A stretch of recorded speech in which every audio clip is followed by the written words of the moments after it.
All right, and share my screen. All right, hopefully everybody can see my PowerPoint up here. Oh, yep, okay, I've got a couple of heads nodding, so thank you for that. Always good to have confirmation. So, welcome, everyone. If you could go ahead and mute your microphone here as we get started, that way we don't get any feedback in today's meeting. I did mention that today's session is being recorded, so if you miss part of it or are unable to, your colleagues were unable to join us, then hang on, we've got a couple more people I need to let in here. Colleagues that join, you're always able to share with them the recording here. Sorry if I'm stuttering. I've got somebody who's emailed me. They're trying to get in. So did you just get back? Then you're taking off? What the heck is this? What do I get out of this deal?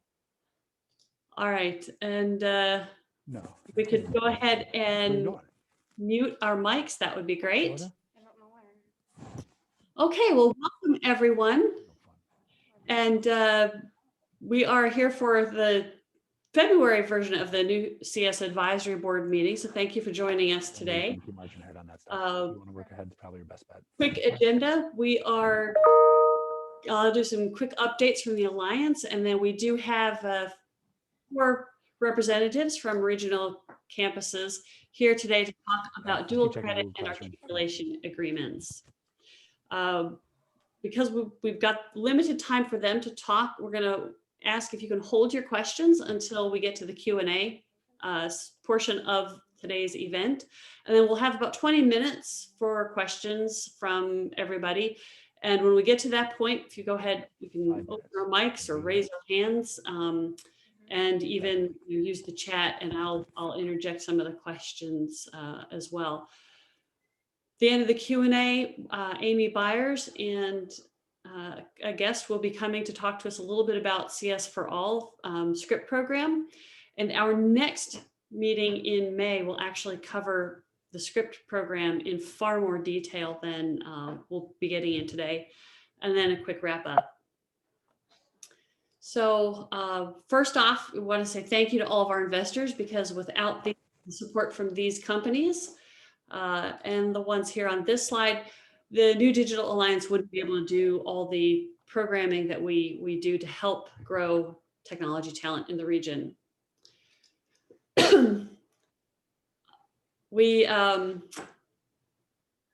Those of you who joined us in December heard that we've rebranded and so forth, and with that kind of realigned our priorities. So what you're seeing here are 6 strategic pillars. Today's meeting really falls under that advise category with being the new CS Advisory Board. We are also doing efforts in all the different pillar areas, things we've been continuing to, we've been doing, we'll be continuing to do, though this collaborate space is really our area of focus for growth this year. With that, we've recently launched a Tech Connect Pro series with our regional companies. And what we did here was we actually brought together our regional colleges together with Plexus, who was our pilot for this event. They sat down for 3 hours together to talk about challenges each side is having on various things, tools, technologies they're using, what's being taught in the classroom. And then we brainstormed ideas that, ways that our colleges can work together with Plexus to help benefit both sides. And actually, one of the ideas that came out of that, and we'll be looking at moving forward, may actually have some impacts down in this K-12 space and open up some exciting opportunities for our K-12 students. So kind of stay posted there as we continue to work on the action items coming out of this event, which occurred a week and a half ago. We'll be bringing more of that information to you here. we often get asked, what kind of information, or do we have information about X, Y, or Z? So I wanted to let you know that out on our website, we do have a whole area of information. I took a quick screen cap of a portion of it that's dedicated to information around IT for our students. Likewise, you'll find under that Explore IT tab, a page for parents and a page for teachers as well. A lot of the information overlaps, but they're kind of, they are directed towards each of those different audiences. Likewise, out on our event page, where many of you registered for today's events, as we learn about summer offerings for students, as far as boot camps and summer camps and that kind of thing, we will be putting those events out on our event page as we learn about them. So feel free to direct your teachers and your students to this events area to look for things they can do to keep busy over the summer months. And then, of course, after these meetings, we take the recording that we're doing right now, as well as our notes and things, and publish them out on the CS Advisory Board page. So you can find all of the past minutes and recordings that we have out here. You'll find that under the resources tab. So with that, time to meet our panelists. With us today, we have John Dobyns, who's the Director of Outreach and Operations for the CAPP office at UW Oshkosh. John has overseen a doubling of the partner schools and students that the CAPP office at UWO serves during the past 5 years of his tenure. Prior to his current position, John also taught at Freedom High School for 17 years and was an adjunct in biology through the CAPP program. His unique perspective as a teacher and adjunct, as well as current administrator and current liaison, allows him and his CAPP team to serve students with a focus on student access and opportunity within the concurrent enrollment world. Courtney Gainer from Moraine Park Technical College is also joining us today. She is the K-12 Partnership Coordinator and holds a bachelor's degree in history, master's degree in education, and a PhD in leadership for higher education. She's worked in higher education for over 8 years, with the last 4 years being in the Wisconsin Technical College system. Also from one of our regional technical colleges, we have Meagan Strehlow from, Meagan Strehlow is actually from UWGB. I'm jumping ahead of myself here. Meagan is the Executive Director of K-12 and Community Relations, where she develops partnerships with educational organizations and schools, as well as oversees programs including college credit in high school, early college credit program, dual enrollment access academy, Rising Phoenix Early College High School, Gear Up, Turbocharge, and the Accelerated Associate Degree. Meagan's grown dual enrollment opportunities across Wisconsin through partnering with school districts to develop innovative pathways to higher education. And last but certainly not least, we have Sue Zitlow from NWTC. Sue is the Associate Dean from the College of Business, and she holds a bachelor's degree in mathematics, computer science, and education, as well as a master's degree in education with an emphasis in instructional technology. She has interest areas in Industry 4.0, including data analytics, AR, VR technologies, AI, and many, many more. And prior to her current role, Sue was a high school math teacher in computer science for 8 years, then moved to NWTC, where she worked for 15 years. From there, she went over to work at the Greater Green Bay Chamber for a while and is now back at NWTC. So thank you all for joining us today as our panelists. And as a reminder, this particular session idea came out of our query of our K-12 administrators and educators on what kind of topics would they like us to bring to these meetings. And they indicated they would like to learn more about dual enrollment programs and articulation agreements with our local colleges. So welcome, panelists. We're going to start with Meagan at UWGB. So Meagan, welcome. Great, thank you so much for having me today. I love when we go in alphabetical order because I get to go first. So I'm Meagan Strehlow. I'm the Executive Director of K-12 and Community Relations for UW Green Bay. I am part of the Division of Continuing Education and Community Engagement. So we're really the innovative outreach branch of the university. I've been working here for almost 7 years now in different roles, but all centralized around the idea of offering opportunities and partnership for our K-12 schools. In the dual enrollment, dual credit arena, UW Green Bay has a number of different programs, and all of these programs were developed with really the purpose of helping K-12 schools to meet the goals that they have for students' readiness for college, career, and community readiness. So, you know, while there's the big umbrella of dual enrollment, UW Green Bay has really taken the stance of finding different ways to solve some of the challenges in order to open up access to different types of dual credit. So as part of the gift of going first, I am going to also provide a little bit of a primer on the different types of programs that we have. Kim, if you want to go back one slide, that would be helpful. Thank you.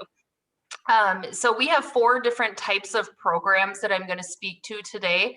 I'll also speak a little bit more broadly just to give that preliminary information for those of you that are new to the topic.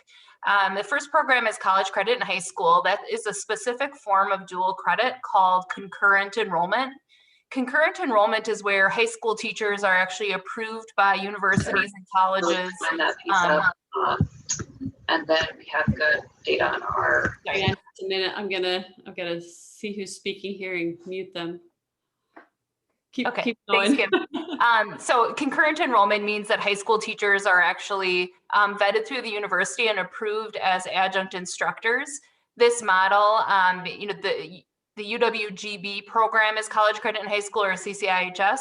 You'll hear our other partners talk about that as transcribed credit, or CAPP, the CAPP program from UW Oshkosh. That's the same model. This is a model that school districts often look for first because it's the most convenient for students, and that they're still in their high school, they're learning alongside their classmates, and they're learning from a high school teacher that they're familiar with.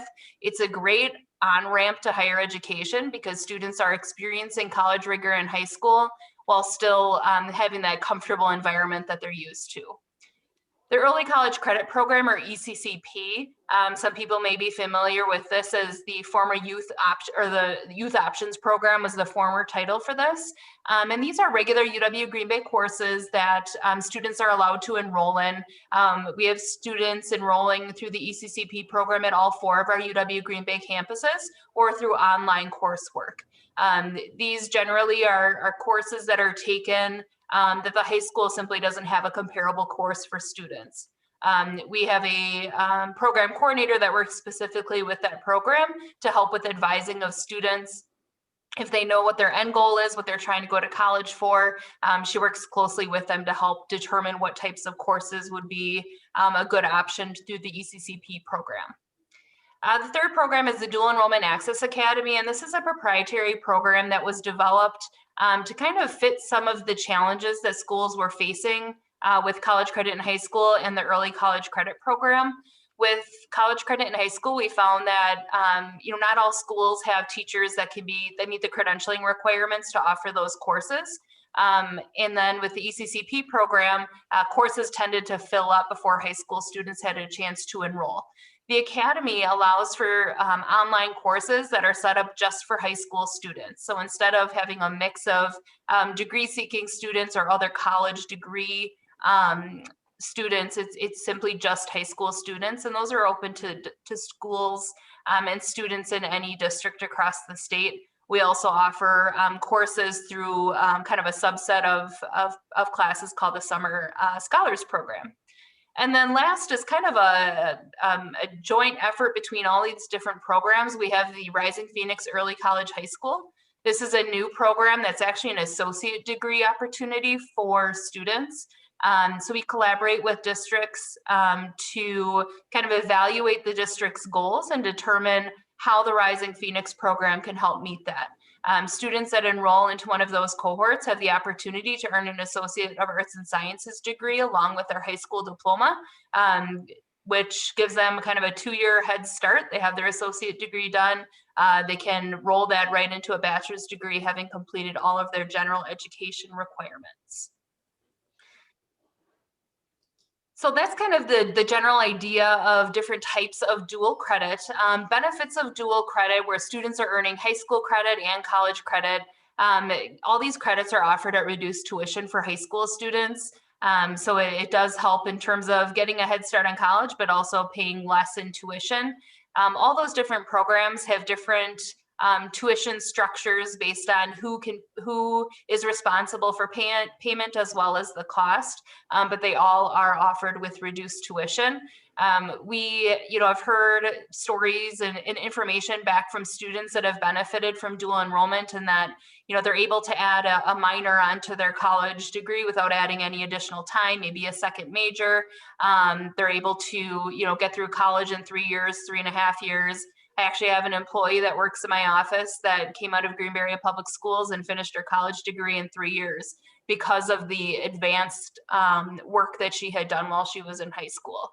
A big part of college readiness is experiencing the rigor of college courses, and helping students to have that opportunity while still in high school is a big benefit for them. There's also flexibility in scheduling. When students come in with more credits, they're able to better, they're able to register for classes before other students, which is always helpful. All right, so specifically in the information technology opportunity realm, there's quite a bit of information on here, but really the goal is at the university, we're really looking for partnership and collaboration with K-12 schools to really build those pathways to help students get the head start that they want, whether that's through dual enrollment, whether it's opportunities of students coming to campus. All of those are different options for students. On this slide, I have some different courses that are offered within computer science that can be offered through college credit in high school. We do offer those through the Dual Enrollment Access Academy. Not every semester, but kind of as needed by students, as well as other related disciplines in the engineering and engineering technology realm. A big piece of dual enrollment is also looking at those general type courses that are going to benefit students and help them build those other related skills that they need in order to be successful in the workplace. The Rising Phoenix Early College High School also has an opportunity with an area of study in computing and information sciences. So that starts a student right on a path that within that degree program, they're completing 4 courses that allows them to go, they're basically halfway done with a computer science major by the time that they roll into a bachelor degree program. In terms of articulation agreements, I think that's where we've done a considerable amount of work in the past few years to really streamline some of those options for students who are transitioning from the technical colleges into the university, and looking at those different associate degree pathways that help a student come in. Those articulation agreements help a student to really be able to make sure that they're not having wasted credits and really make that streamlined connection. There's a couple of specific articulation agreements that NWTC has with UW Green Bay. Fox Valley Tech is currently in development as well. So in terms of our collaboration with districts, we're really, in my role, I have the opportunity to work with districts from looking at growing academic pathways. Sometimes it's as simple as a meeting about, we really want to grow this computer science pathway. Are we on the right track? How can we make sure that our students are prepared? And so whether that grows into dual enrollment opportunities or is simply just looking at the kind of college prep type coursework, that's really what we want to help districts work with. We have individual advising for dual enrollment programs, which really helps students if we know that they have an interest in an IT related field, whether they're going to Michigan Tech, whether they're coming to UW Green Bay, going to UW Madison. We have advisors that can sit down with students and really talk about what their best options are to help them get a head start on that IT pathway. We have quite a few districts that we work with in their academic and career planning opportunities.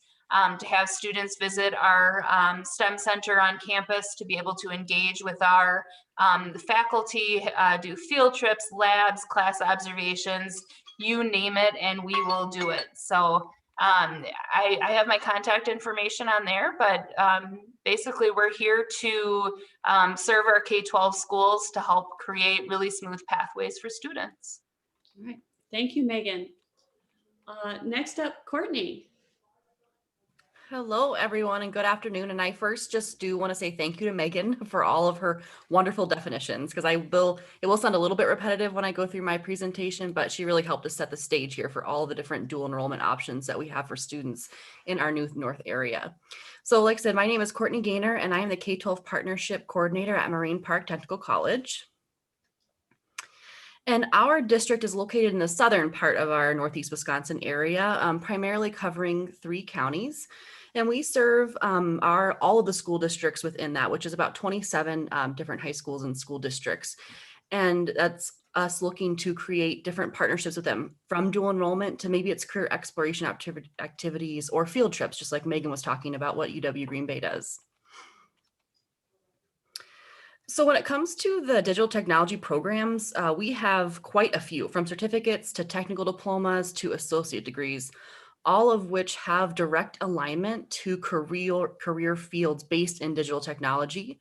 We've got a business analyst program, many different IT programs, as you can see here in cybersecurity, some that fit nicely into that network and systems infrastructure path, and then others that are more software developer, that mobile applications especially has been gaining traction. And our cybersecurity, we actually just launched in fall of 2020, which has been very popular with students. But we're always looking at ways to help students jumpstart their path in our digital technology fields.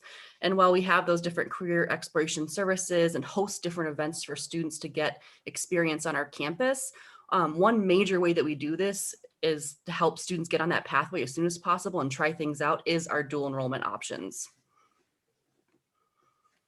So what is dual enrollment at Moraine Park? Well, dual enrollment in general is an opportunity that provides high school students to earn college credit and high school credit at the exact same time. And at Moraine Park, we have 3 different ways. Dual credit, also referred to as transcripted credit or transcribed credit. Start College Now, which is the former youth options, very similar to ECCP that Megan talked about, and our contract courses, which are similar to the academy model that Megan talked about. So specifically, dual credit is a lot like that transcribed credit in high school, where we will credential a high school teacher. They have to meet very specific credentialing requirements, just like as if we were hiring them on as an adjunct or a full-time faculty member. And then we hand everything over to them. 100% of our curriculum, they teach the course in the high school to high school students while they're sitting in their high school classroom amongst their peers. And it is completely free to high school students and the school, outside of maybe textbook or material fees.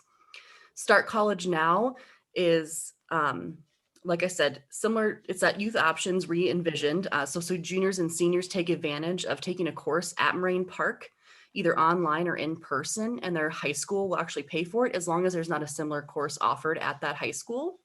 And then we have contracts that we do where we set up closed sessions at the high school where our faculty will go in and teach a group of students if they don't have a teacher that meets the needed requirements to teach the course for dual credit.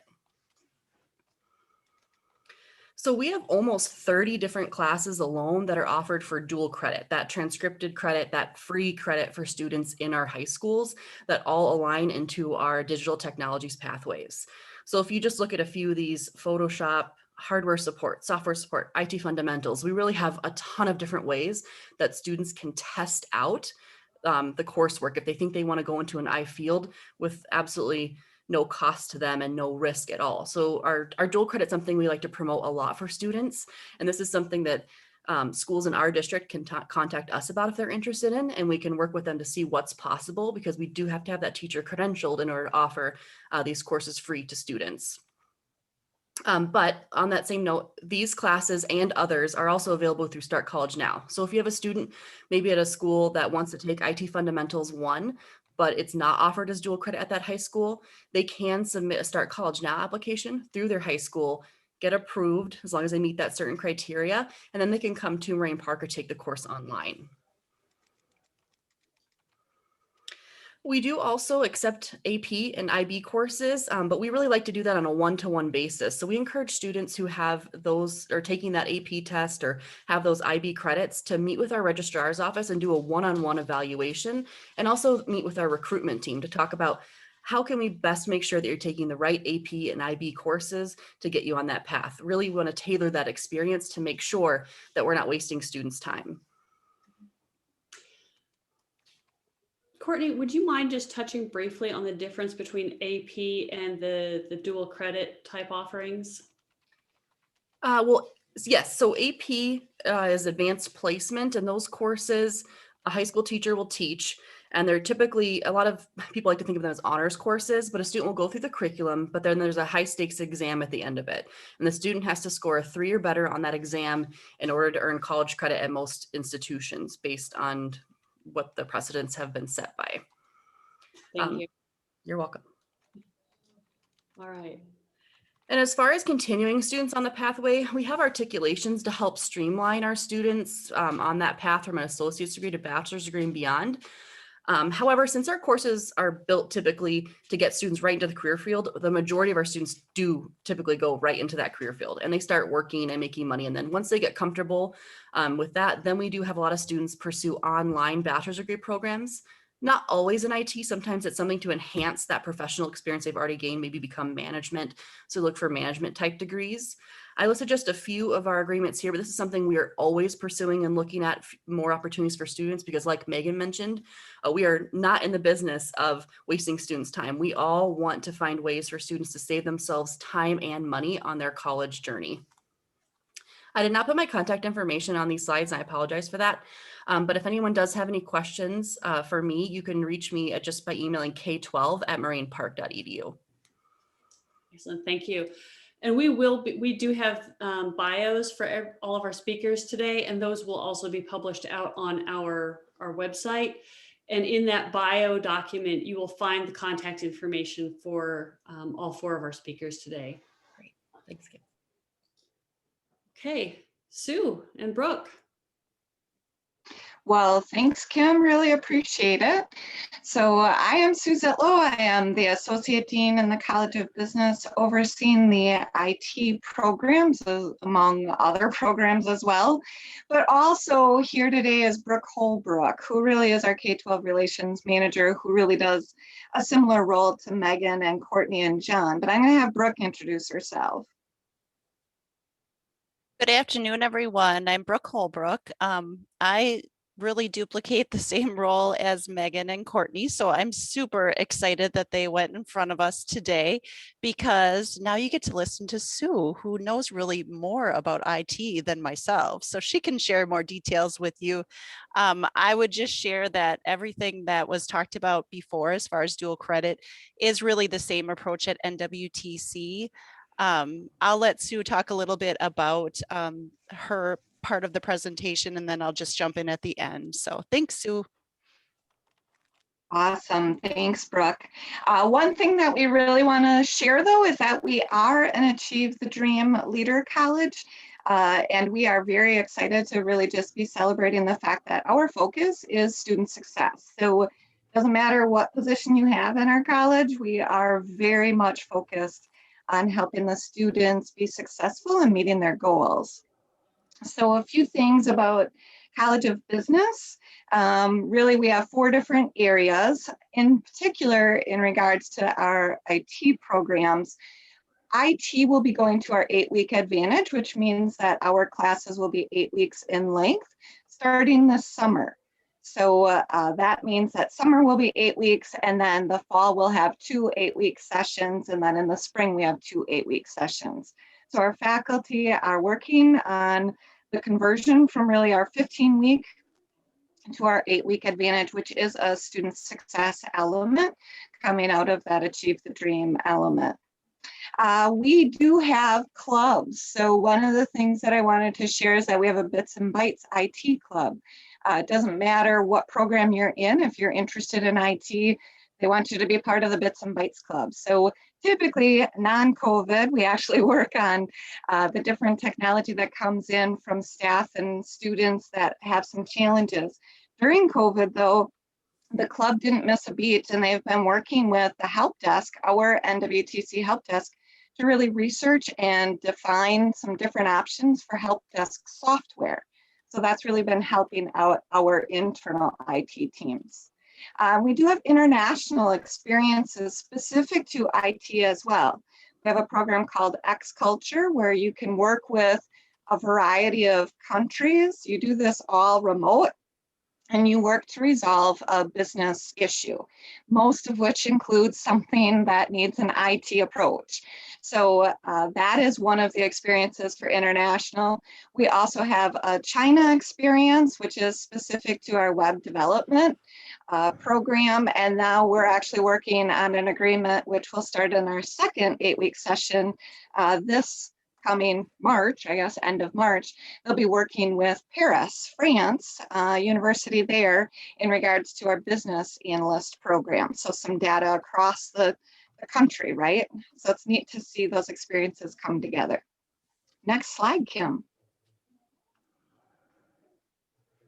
All right, a few things about our program. So we definitely have all of the associate degree programs that are listed there. When we talk about our programs, it's really about where do you see yourself in IT.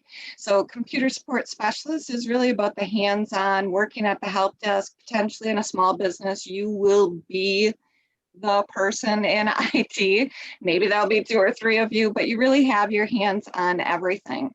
So it means that you're working with the network, you're working with the data, you're working with the website, you are deploying some of those technologies. So that computer support program is really about the hands-on. And so as we get to some of the courses that we have available at the high school level, that's, if you're thinking hands-on and working with the end users, that would really be that program. The IT systems administrator, which also leads to cybersecurity, is really all about the network. And we know cybersecurity has been huge right now with everybody going virtual, but we also knew it was an issue before. And when we start thinking about all the different devices that are within any of the businesses, we know that there is connections to the cloud, and we need to make sure that we have secure systems. So the program is really about how to set up a very secure process internally. Web development is really all about the website, which has a lot of database development in it, because when we think about Amazon, they're collecting all kinds of data about you.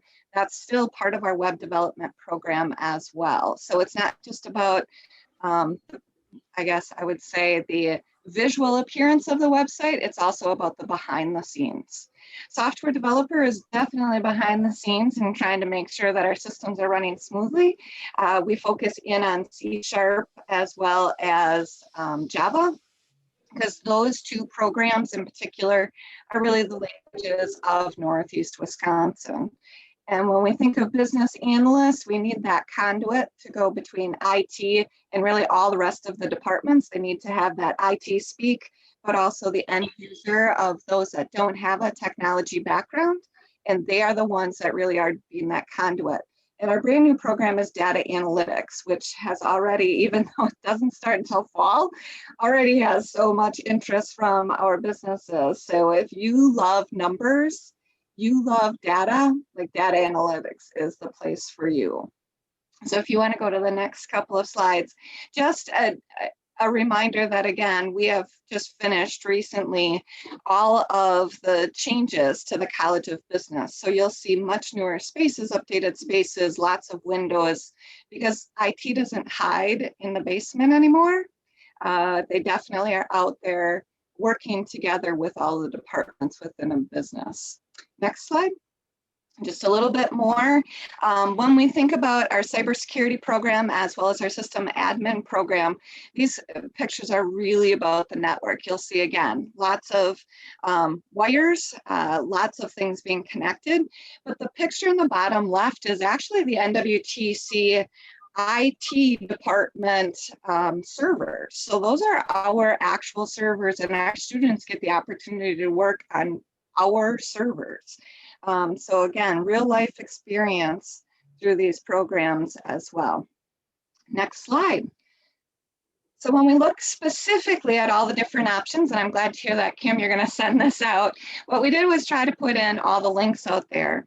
As Courtney had shared with the technical colleges, really, if you decide that you want to be a transcribed credit high school instructor, you'd be working with Brooke, you'd be working with our IT faculty, but you'll be handed everything. So you'll be handed all of the course competencies, you'll be handed all the activities and the assessments. So the courses that are listed here, when you click on those links, actually go out to the course competencies. Also, knowing that you have those CTE grant opportunities, some of our courses do actually qualify the student to take some of the certification exams. So we've listed those as well with those graphics right next to them. Additionally, wanted to share below, like in those next lines, we have some local certificates, because again, we know that at the high school level, that if a student wanted to complete a certificate during high school or just past high school, just after graduation, they could do that. They could move on to a technical diploma and then to an associate's degree. So certificates can be anywhere, and I'm sure Brooke will correct me if I'm wrong, anywhere from 3 credits, 2 credits to about that 18-ish. Technical diploma is about 30 credits, and then an associate degree a little over 60 credits.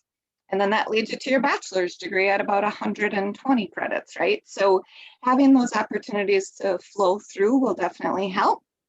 One thing to note is that in 2022, we'll have a new class called Intro to IT that will be available for our high school instructors to also teach. So that course really gives you an overview of all of the different areas of IT to help an individual determine where they best fit, but also how do all of these individuals, all these different programs, all of these specialties really work together as one full IT team.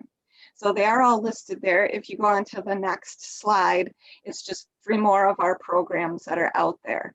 One thing that I wanted to note on this slide is that for software developer, as well as data analytics, because they have the program logic intro class. It's a 1 credit class, but it does equivalent to the AP computer science principles. So if a student earns a 3 or higher, as Courtney had shared, you take that exam, you get a 1 through 5 for the score. So a 3, 4, or 5 would provide you that opportunity for those credits. And then if you took the AP Computer Science A exam and earned a 3 or higher, that would be the equivalent to our Java, our intro Java class. It's a part 3 because we actually teach C# first, just because most of our employers in the area do C#. But there is definitely that opportunity. And we are actually currently looking at a Python certificate that would lead into the data analytics. So I'll turn it over to Brooke. So I will just add a little bit of history in our work with IT pathway development with our high schools. We've been working on this for about 5 years. I don't have to obviously tell this group of the demand out there for IT, but since that really drives the pathway development that we focus on with the high schools, we have been writing grants around this and have been seeking out the support of different funding streams to really help the schools in development. And, you know, what has been, I guess, identified as some of the watchouts is, you know, there's many teachers that are out at the high schools that have interest in IT, but don't have that computer science licensure. I know that we have different licensure opportunities with the experiential option through DPI, but what we have been doing, and I'm sure other institutions are doing something similar as well, but we have really been providing what we call train the trainer for teachers who would have similar type backgrounds as far as licensure. We've even been looking at some folks with math licensure and or biz ed licensure, and tacking onto that further training with NWTC with our specific coursework. And then what that does is that helps prepare them to teach our transcribed credit coursework or transcripted credit, dual credit, all the many different variety of forms you want to call it. But basically what it does is, you know, like Sue said, we share our curriculum, but for those folks that don't have that specific training, we provide a little bit more in-depth training so that they can maybe start out a little bit of that pathway with those high high school courses for dual credit. And then maybe it leads a student into more of that Start College Now option where our faculty continue on in teaching coursework for those students that want some of that advanced level coursework. So that's one piece that we have kind of noted is helpful in the building of these pathways. The other piece that I'm so happy that this alliance has been formed, because I think that this is helping to resolve this issue. And what we hear always from our K-12s is there's so much to IT. How do we explain it all to our students? How do we really lay out the different options and make sure that students know what this is all about? So I know the three presenters so far have talked a lot about dual credit, and that's a great opportunity for career exploration, but really any opportunity that we can focus on to help students sort out really all of the different options out there in IT is very, very helpful. Well, thank you, Sue and Brooke. Next up, John Dobyns from UW Oshkosh. I guess I should unmute. Thanks, everyone. That was a great 3 introductory views into what concurrent enrollment is. My job at UWO is strictly to run the CAPP program, true concurrent enrollment program. And if you go to the next slide, Tim, please, thank you. We've been doing this, little formatting issue. We've been doing this for a long time, 48 years. We've been working with partner high schools. We serve around 130 high schools in the state of Wisconsin and serve 6,000 students plus with access to UW Oshkosh credits. We're accredited by NACEP, the National Concurrent Enrollment Accrediting Body. We like to put money into our partner schools to help them teach our curriculum, to help teachers with professional development. Additionally, we like to help students with scholarships should they choose to matriculate to one of our 3 schools with our credits in hand. One of the things in listening to all the presenters and hopefully that you'll get from me is that this is a new world with higher ed. We are here to be completely flexible for our partner high schools. If you can envision it and we have it, we will make it a reality in your school. And that means if you're partnering with NWTC and UWGB and you need one other class that you'd like to see your kids have that we have, we're more than happy to work with you. Additionally, I know, and I think that Meagan would also let you know that we send work to each other. If I can't help a school, I will make sure that that school is served by UWGB. We also have, as of last year, propped up within the CAPP office, a dedicated CAPP student advisor. So they're not working with someone who's on campus at our UERC. It's actually a person who understands concurrent enrollment, AP scores, IB, who came from those ranks and now works completely with our interested students. And it's really simple for kids to get a hold of our advisor. They just fill out a quick form or send her an email or give her a call, and she'll help them with plans of study, with transfer to other universities, et cetera. So I'll talk a little bit more about transferability in a moment. Next slide, please. We do have other ways for students to earn UW Oshkosh credits. Much like all the other presenters said, we have early college credit program. We have contracted classes with professors going to our high schools. We have online classes specifically for high school students. What I'm here to lay out in front of you is really the UW Oshkosh CAPP True Concurrent Enrollment and its upsides with regards to building an IT related pathway. We have several bachelor's degree areas on campus that meet the needs of this population of today's talk. We have a computer science major, which is a Bachelor of Science degree only. It's from the College of Letters and Science, where CAPP is housed. I report to the Dean of the College of Letters and Science, although we work with all the colleges on campus. We have CAPP Computer Science 221, Object-Oriented Design and Programming 1, which is a 3-credit class. And in that major, you would also see calculus as a required course. So we do have 83 other courses that UW Oshkosh has built for concurrent enrollment. But these 2 here are germane to a student who's interested in ending up at a 4-year institution and earning a bachelor's degree. Additionally, we would help the student and or high school counselors, depending on that student's math placement, to understand where they may need to get to in order to be able to be successful at Calc 1, Math 171, and then have Computer Science 221.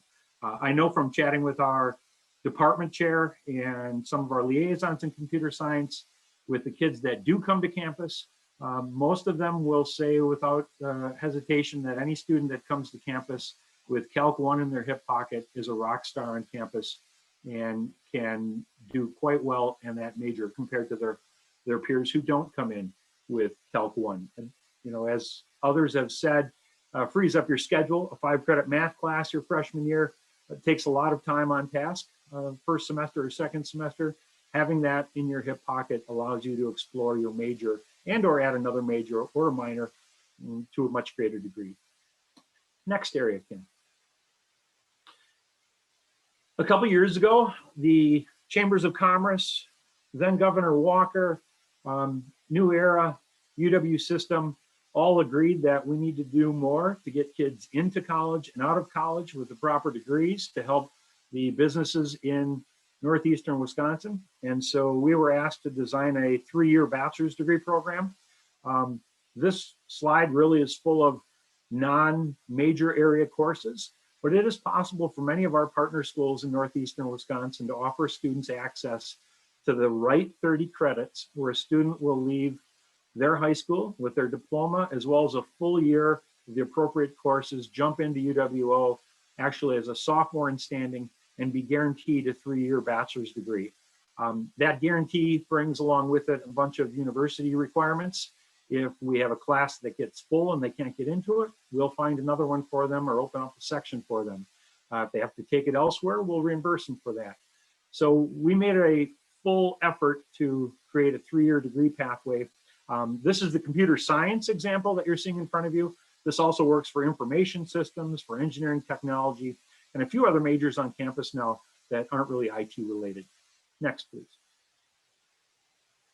We also have interactive web management as a major for interested students. That major can be taken in the College of Business, which changes a few of the in major courses, or it can be taken in the College of Letters and Science, which does the same thing. It just changes a few of the courses and a few of the objectives of that degree, depending on which college a student goes through. To launch into this IWM major, students could be positioned well if they had CAPP Business, Intro to Business, Business 198, as well as CAPP Journalism, Writing for the Media, which is Journalism 221. Additionally, coming in with some math credits in pocket will also assist that student in jumping into their major their freshman year to a greater degree. Next, Kim. Oh, there we go. That's right. Information systems, it's a BBA.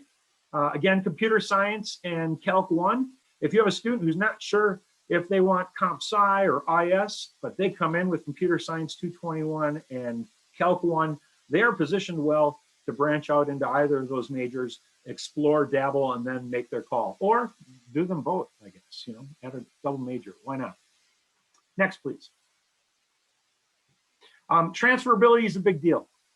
And we want to make sure that all of our adjuncts, all of our high school counselors, as well as all of our students and their families understand that they should be vetting what these classes get them should they go elsewhere. Now, obviously, we're in northeastern Wisconsin. We want to keep the kids here. We want to employ them here, but many of our concurrent enrollment students will venture elsewhere. I think Meagan referenced a few of the other universities in the state, or as well as out of state, that students can take their credits to. We want to make sure that they're not throwing their credits against the wall either.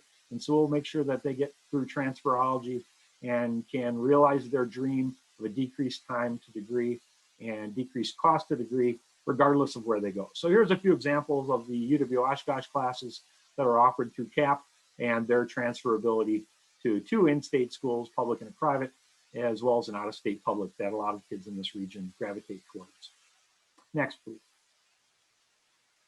We also have articulations with Fox Valley Technical College, and we have some in the works with NWTC. We have a bachelor's in software technology, start at FBTC and end up at UWO, and that's the 2+2 that Sue was referencing. It's also theoretically possible for a student to do a 1 + 1 + 2, but that's a lot of math. You can go to finish 30 credits in high school through CAPP or UWGB or the technical colleges or AP or IB, go to the tech for a year, and you could have the proper placement then to come and finish your degree for 2 years at a UW school, like UW Oshkosh. Networking emphasis is also another articulation with Fox Valley Tech. I've put the links there. These were provided to me by Kim's husband, Jakob, so I appreciate his insights into the articulation that UW Oshkosh has in stone right now. Next, please. How do you offer these in your school? How do you offer the courses that had CAPP in front of them on the prior slides? We're all under the Higher Learning Commission credentialing requirement as concurrent enrollment providers. High school teachers have to have a master's degree in their subject area or a closely aligned subject. Computer science has a little bit of wiggle room in that if a person has a master's degree in math, let's say, but the proper graduate training in computer science, that they can be approved. If they have a master's out of area, they will need 18 graduate credits in subject area to be HLC compliant. And we have a full list of all of the departmental requirements for all 85 of the courses that we offer through the CAPP program. Next. As was discussed, it's not the easiest thing to have credentialed adjuncts in the building. It's often why we see a massive disparity between some suburban schools and their rural counterparts and urban counterparts. There are some kids that just have more access to concurrent enrollment classes because of the way and the ability for schools to hire master's degree, master's level teachers. So we've built to try to counteract that trend. We've built an affordable and accessible 30-degree master's degree. It's a blend of 12 EDU credits, which puts it in the College of Education and Human Services, and 18 in-subject area credits, 9 of which can be transferred in from other institutions of higher education. All of the classes are online. We have propped up several IT area degrees for people in your high schools who have bachelor's degrees and who'd like a master's degree. We'll help them along the way financially. Additionally, HEAB, the Higher Education Aid Board, we're going to work to see if we can get the state to re-up the funds that are available to administrators and districts to help teachers access HLC compliant graduate courses. At the very least, my office will reimburse that teacher for the last 6 credits in their master's program to become HLC compliant. We'll work with them the entire way. We'll work with the school. If you want to give them a little help with their advanced degree, we're happy to hear about that. If you've got stop-loss agreements in place, like a lot of area schools do, if you're going to help support somebody through a master's program, that's wonderful. We'll be your partner along the entire way.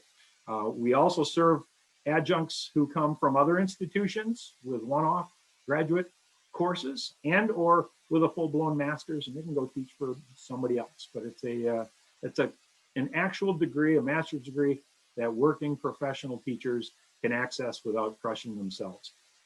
This is possible. It's possible to get this degree in a year and a half. We've had one person do that already. I don't know what they teach, but it must be easy grading for them to be able to do so many graduate credits. But next. That is your last slide. Yeah, that's what I meant. Next, questions? So one quick question I have for you, John, is do you guys provide credit for prior learning in that degree program? Credit for prior learning, no, is my quick answer. If a person has a master's degree out of subject area, we can approve credit for prior learning with regards to their tested experience pathway towards HLC compliance, but not towards the actual new degree if they own a bachelor's degree. Okay, thank you. So it's a little bit of a gray area. If you have a master's already, what's coming to mind right now is some of our languages. If you've got a master's in curriculum and instruction, but you've been writing Spanish curriculum and you've been translating for the government, you've got all this prior knowledge. We can say that's worth 9 graduate credits and then ask you to do 3 more, but they're not real graduate credits. Mhm. They're part of the tested experience pathway. Yep, So okay. Thank that's an you. individual discussion with potential adjuncts. Right. Yeah. No, I was even thinking about, you know, we have so many teachers now who are being skilled up into teaching AP computer science, right? And through the TEALS program, they're working with IT professionals throughout the region. So have we given any consideration to whether they can get some kind of credit for that knowledge they've been building up by, you know, delivering computer science classes, even though they aren't at a CAPP level? Yeah, we've chatted with TEALS folks several times about trying to overlay some type of actual course on that development, which I think would be the only true way to have graduate credits show up on a new degree granting MSc program, is to actually have it a course with a number, whether it's an independent study that's approved on campus in that subject area. That we've been chatting about that, but it hasn't happened as of yet, Kim.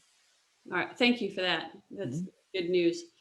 What I've just brought up now, we are moving into the question and answer section, but a lot of what our presenters provided here as far as knowledge on the dual credits and things flows right into the digital technology career pathway that our CSAs will be rolling out to our school districts here over the next couple of months. And here in Northeast Wisconsin, one of the 2 pathways that has been approved and is completed is this digital technology career pathway, the other one being the manufacturing career pathway. And as we look through this particular document, which will be one you'll be getting quite familiar with moving forward if you are in that K-12 education space, you'll notice, you know, some of the certifications and technical diplomas that were talked about during the course of our discussions here, along with the other associate's degree, and it continues on to the next page.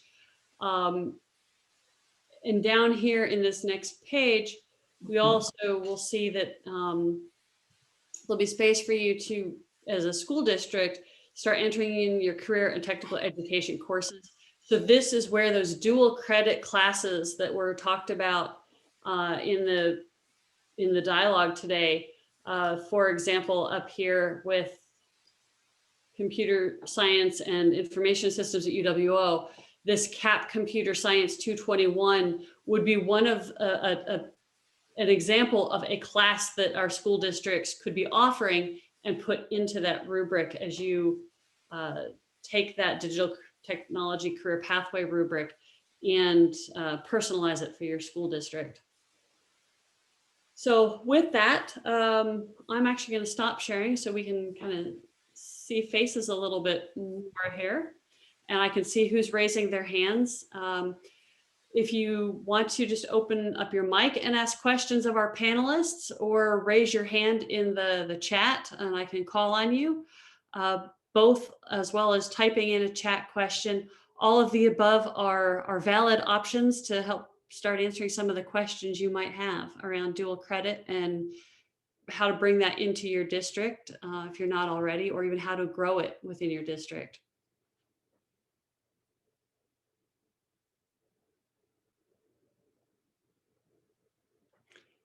And I should also say, if you happen to be a parent on the line and have questions about dual credit, dual enrollment, you know, don't be shy about asking your questions here as well.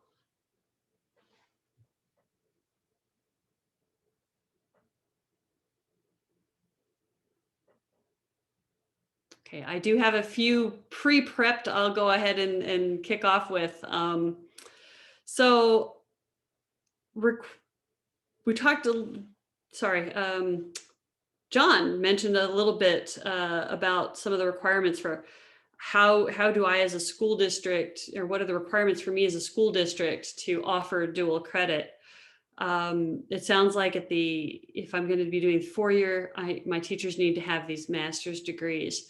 What about at the 2-year? What are the requirements from a 2-year college? I don't know, Sue, if you want to answer that? Well, I'm happy to share, but I will say the resident expert is Brooke, because she really knows the ins and outs of how those high school instructors can get involved. So I'll turn it over to Brooke. So the criteria for the high school instructors, we have certain criteria that we have at NWTC as far as training and understanding and delivering our rigor. Some of that includes curriculum summit sessions on an annual basis. Some of it includes the Train the Trainer series. And then we also have HLC requirements that have to be met that were discussed. So. All right. Excellent. Courtney, anything to add to that? No, it is very similar at Moraine Park as well.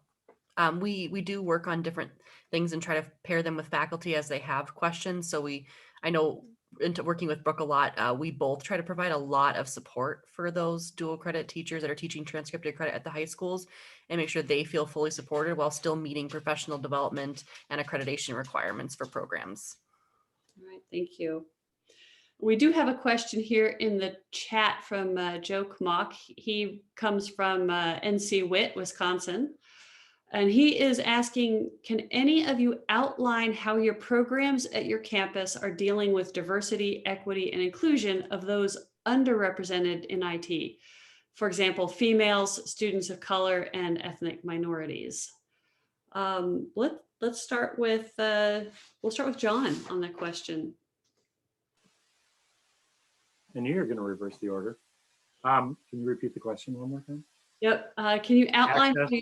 how your programs are dealing with diversity, equity, and inclusion of underrepresented groups as relates to IT? You know, not as well as we should be, to be honest. We've made efforts to engage our partner schools, to ask them what they need with the students that are in front of them.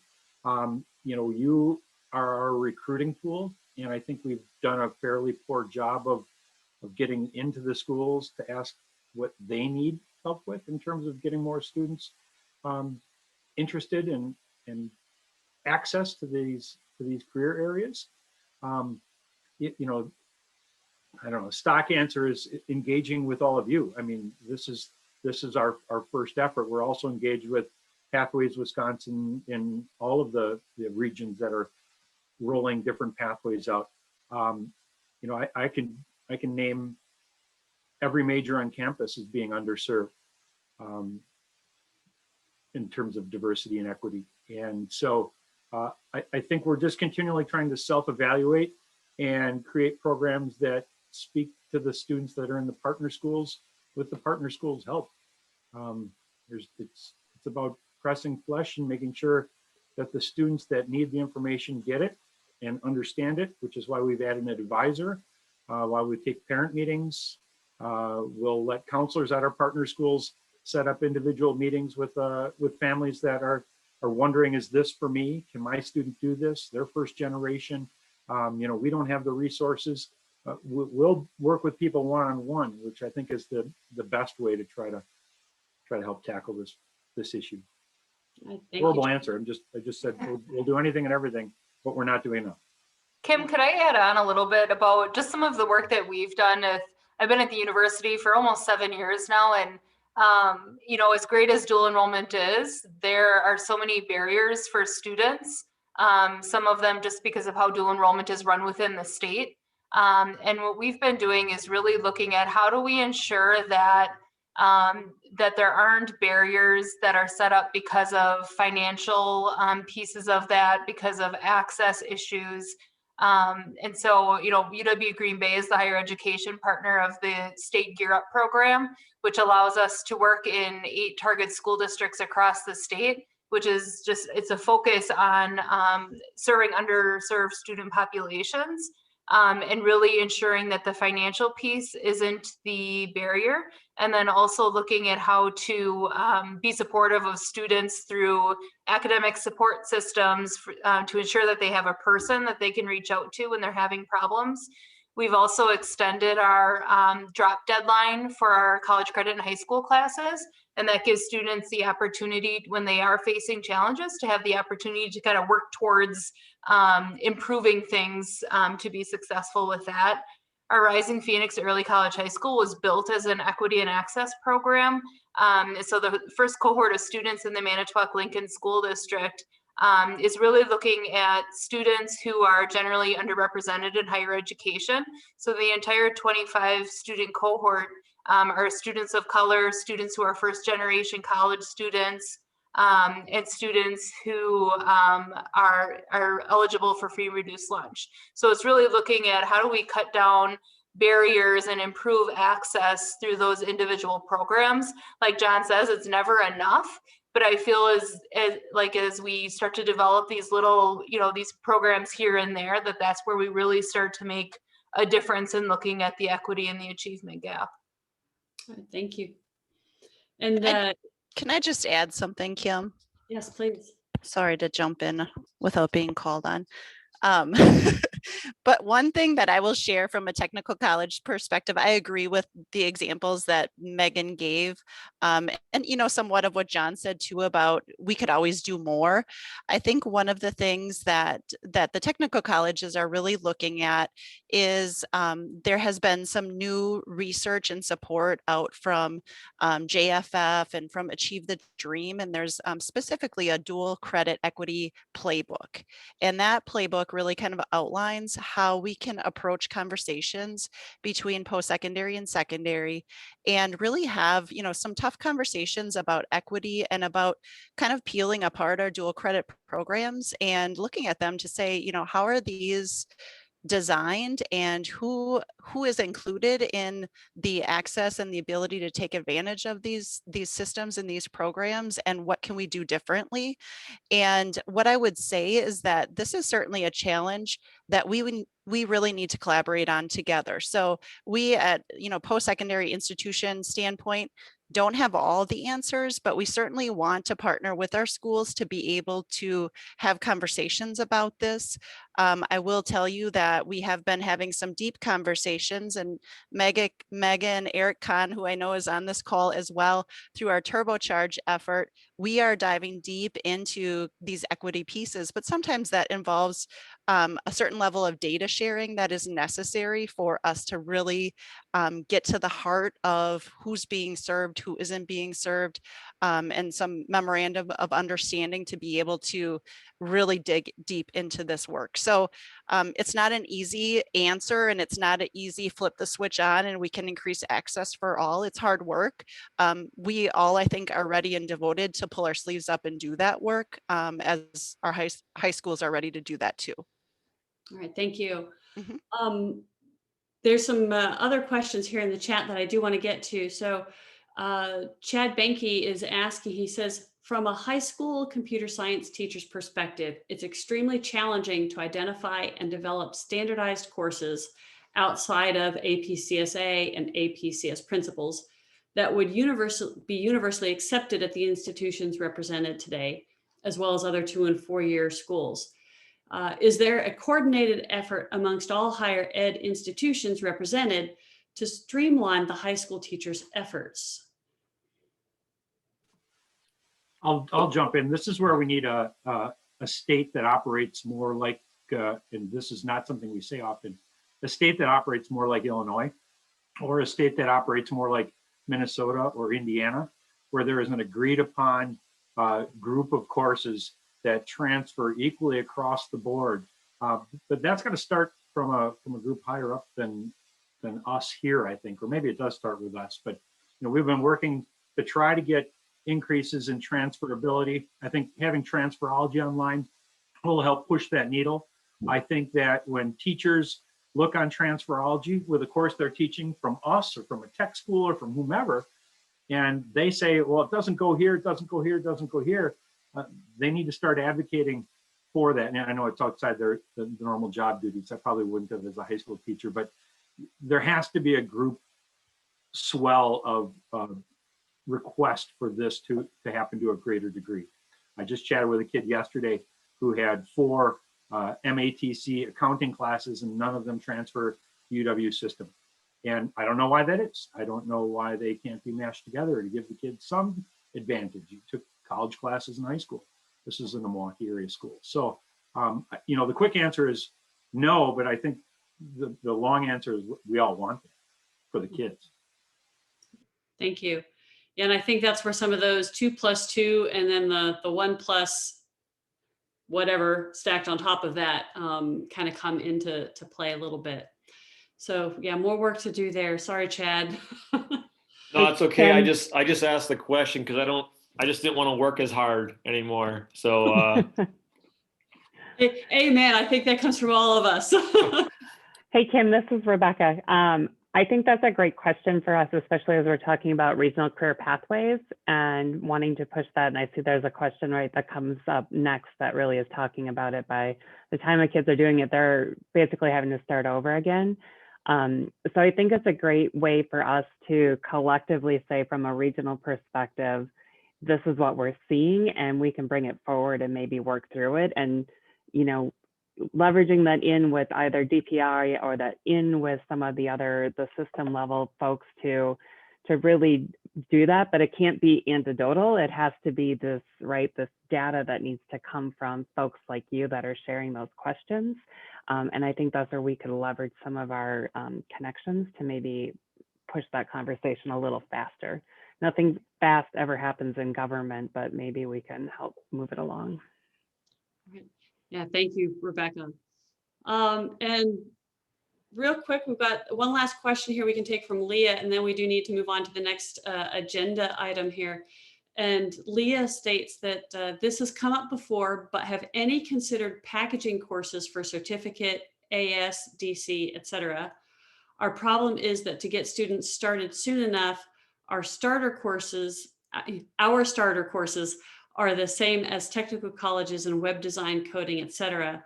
So by the time they can take a DC class, they already know how to do that from the previous 2 classes they had. And I will admit, I'm not sure what the AS and DC terminology is, but maybe, Courtney. Okay, I'm not totally sure either, but I really wanted to add something onto this question that we have, I think Brooke and I can probably both say we've worked with teachers in this instance where we have a teacher who's, we certify to teach a certain level, and then they realize that, oh, wow, I've already taught these kids that their freshman and sophomore year. So this is where it might be helpful for us on our pathway documents to be more explicit about our credit for prior learning opportunities, because we do not want students to repeat things. So well, we can get that class in as transcribed credit or dual credit. That's awesome. We want to do that for those students, but the students who came through before, those credit for prior learning opportunities are real, and they're test out. Sometimes they're test out. Sometimes they're skills demonstrations. Sometimes it's students putting together a portfolio of their work showing what they did. And it has to usually be about an 80% or better match to show that they've learned that in their prior experiences. So that's something we need to maybe better leverage with our high school partners as well. Yep, excellent. All right, and somebody did provide the translations here, advanced standing and dual credit, so the AS and DC. So thank you. Okay, well, I did know that. I thought you were talking IT speak.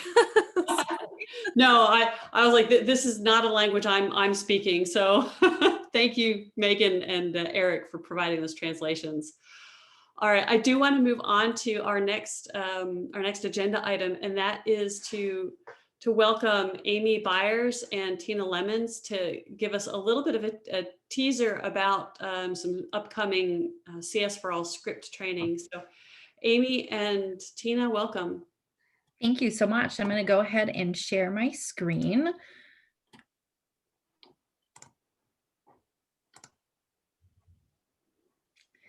All right, so welcome everyone. We are going to talk a little bit about the CSforAll SCRIPT workshop. So as we go through there, Tina and I will just kind of share some information about that. So I am Amy Byers. I am the Northeast Wisconsin TEALS Regional Manager. I am also the Computer Science Talent Ecosystem Youth Project Manager within CESA 7. Tina? Hi, and I'm Tina Lemons. I'm the Math and Digital Learning Specialist here at CESA 7. I am working with Amy on this project as a script facilitator. So I'm going to talk just a little bit about the computer science ecosystem. It's also CSD for short. Last February, in 2020, we launched our CSD initiative of a partnership between Microsoft and CESA 7. So our goal and our mission is to really provide computer science opportunities to every student in both public and private education in the state of Wisconsin. We started our pilot program in Brown County for the 2021 school year. We will be reaching out to more CESA 7 districts for the 21-22 school year, and we're looking to continue to grow throughout the state of Wisconsin. So that's just kind of a brief overview of what the ecosystem is and what it encompasses. So the CSforAll SCRIPT workshop is an opportunity for districts to kind of evaluate where they are at from a computer science initiative from a K-12 perspective. These are our districts who have already participated in a CSforAll SCRIPT workshop. So Howard Suamico was our very first district. It was last year in January. They went down to Texas and was able to participate, and Tina had an opportunity to travel with them. This past fall, we did our first cohort here in the state of Wisconsin, up in Northeast Wisconsin, which are Our Lady of Lourdes and Seymour and Hilbert participated. And then last week, we actually just finished up our second cohort with the St. Francis Xavier Catholic School System and the Pulaski community. So when we're looking at these 6 schools who have participated in the CSforAll SCRIPT workshop, they've impacted over 14,000 students just in Northeast Wisconsin.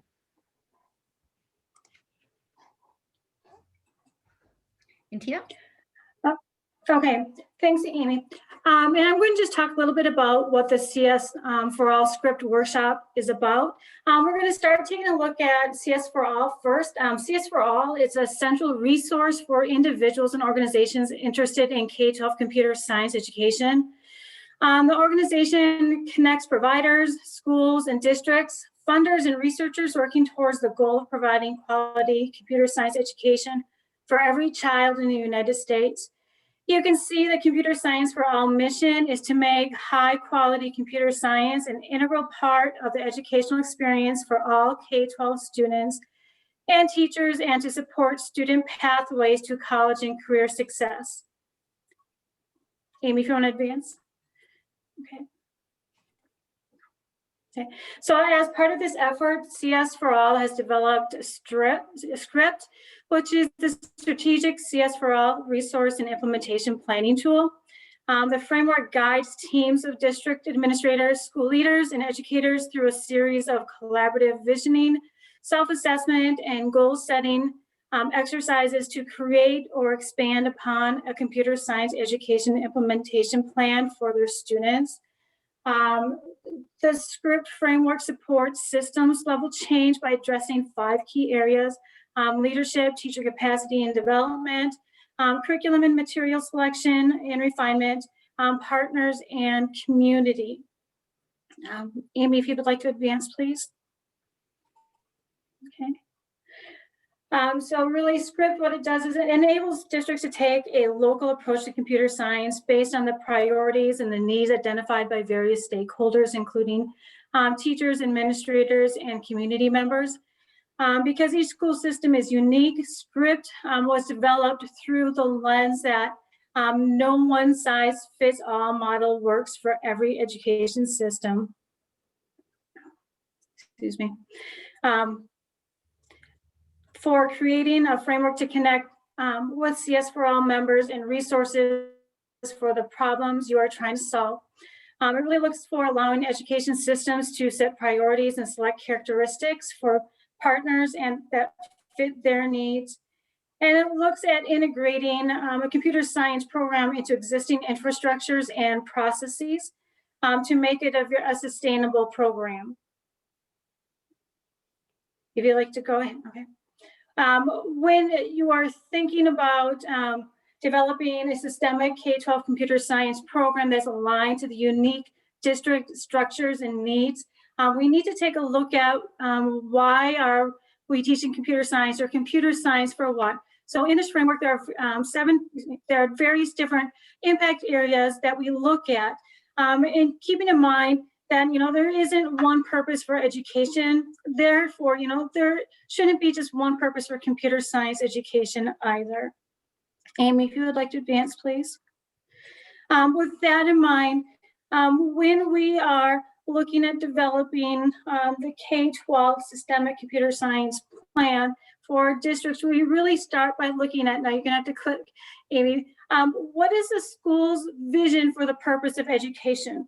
After we reflect on the school's purpose for education, we take a look at, what are the current initiatives that school districts have in place? Because what we want to do is we want to look to align our computer science vision with the purpose of education and the current initiatives to make it a sustainable program.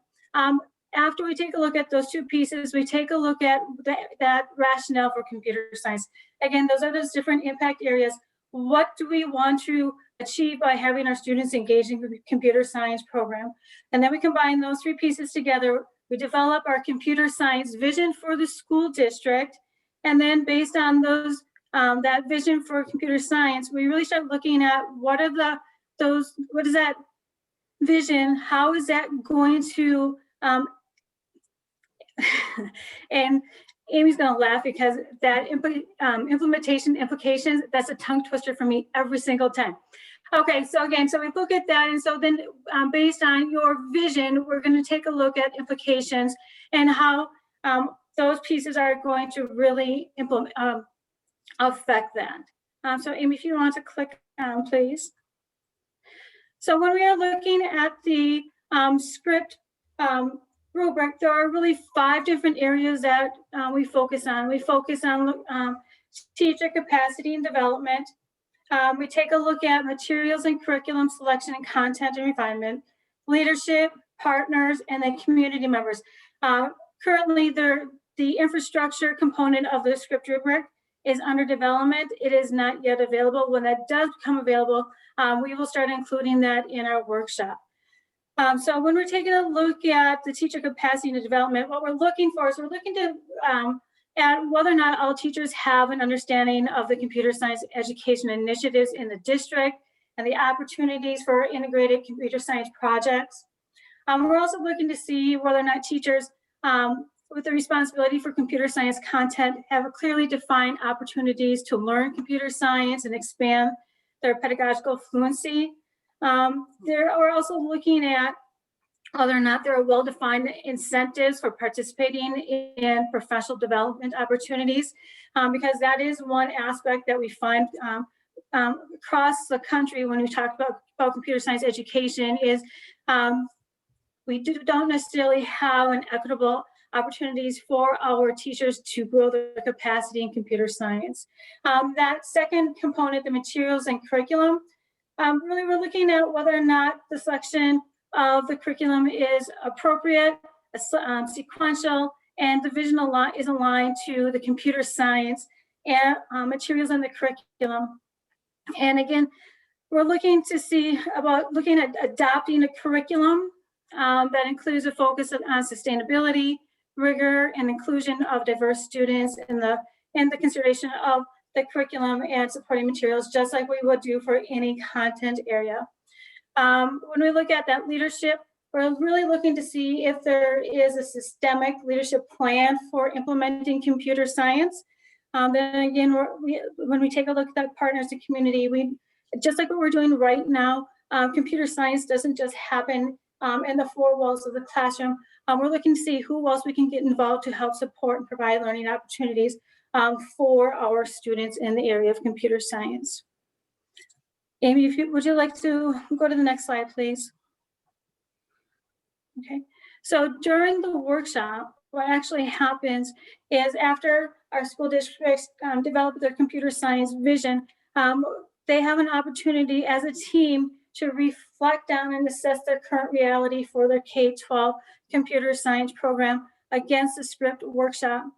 After they've gone through and they have self-assessed based on the rubric, they identify target areas of growth, and based on those target areas of growth, they begin developing goals in the 5 different areas. That culminates at the end of the workshop. What we do is we work on developing 3-month, 6-month, and long-term goals in each of those areas. Amy, if you would like to click on to the next, please. Okay, so what I just talked about really encompasses the initial workshop. That's typically a 2-day face-to-face, or we've been doing it a three half-day virtual sessions to help our districts work through the process. After that initial workshop, we have a set of 3 follow-up workshop sessions.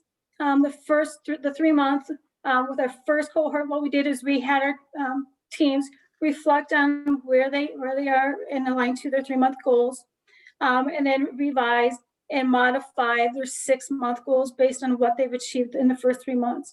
It was also indicated that some of our school districts needed to take a deep dive or build their awareness of the computer science standards and practices. So we dove into that during the 3-month workshop.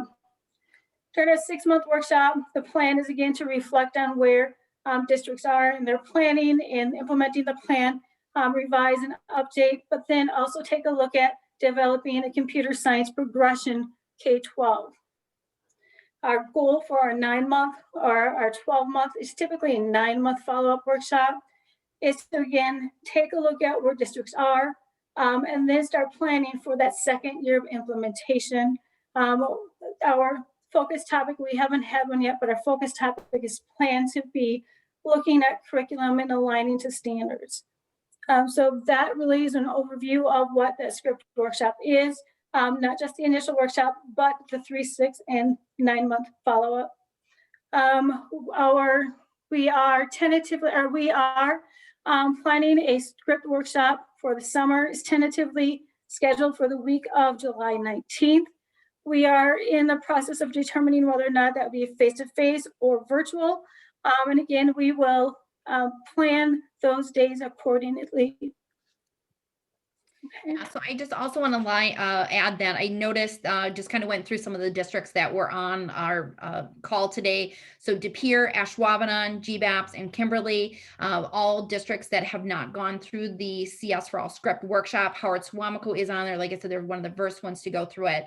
So when you're looking at these school districts, it's really an important component to really build that solid computer science education in the state of Wisconsin. So the CSforAll is really kind of putting a lot of focus on Wisconsin because we're getting noticed. So if you're interested in that, larger school districts such as GBAPS, we can host a workshop just for your district individually. So if it's something that you are wanting to do, you can definitely reach out to Tina or myself, and we can get more information to you about that. Can I add one more thing? Can I add one more thing before we move on?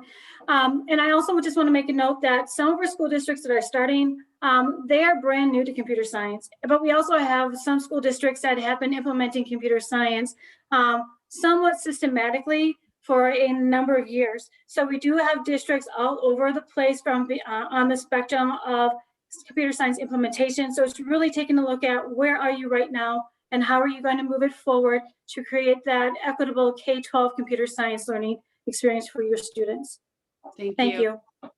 And for those of you who attended our last Regional Computer Science Advisory Board, you heard from Howard Suamico, who, as Amy mentioned, they attended that training down in Texas, and that's really what lit the fire under their school district and helped them get to where they are today and help lay out that pathway for where they're going in the future. With that, we'll hear a lot more about script training at our May 5th advisory board meeting. So we encourage you to come to that too, where we'll take a little bit more of a deep dive and you'll be able to ask some questions of Amy and Tina at that session. Up as well, I'd like to make you aware of our tech talks. These are something that while they are our primary audience for the tech talks is our collegiate populations, our college students. This year, because we'll all be virtual, we are opening them up to our high school students as well. We have these placeholders out in our event page, so and we'll be updating them with topics as we get those finalized. But please, feel free to reach out and share with your students and encourage them to attend. They'll all be via Zoom, so they can log on from their desks at home. And then coming out beginning of March, we will be launching our Digital Learning Opportunities Survey again. So look for that survey to come to your school district. And this is how we gather that data that we report out every year at our Tech Talent Summit. That kind of shows, how we're moving the needle here in Northeast Wisconsin as relates to developing our digitally skilled talent pool. So with that, I thank you all for participating today and look forward to seeing you at our May session coming up. And Amy says here, if you want more information on those script workshops, you can feel free to contact her or Tina, and she has provided their email addresses in the chat window. So thank you all, everyone. Have a great couple of months, and we'll talk again in May. Thank you, Kim. Thank you.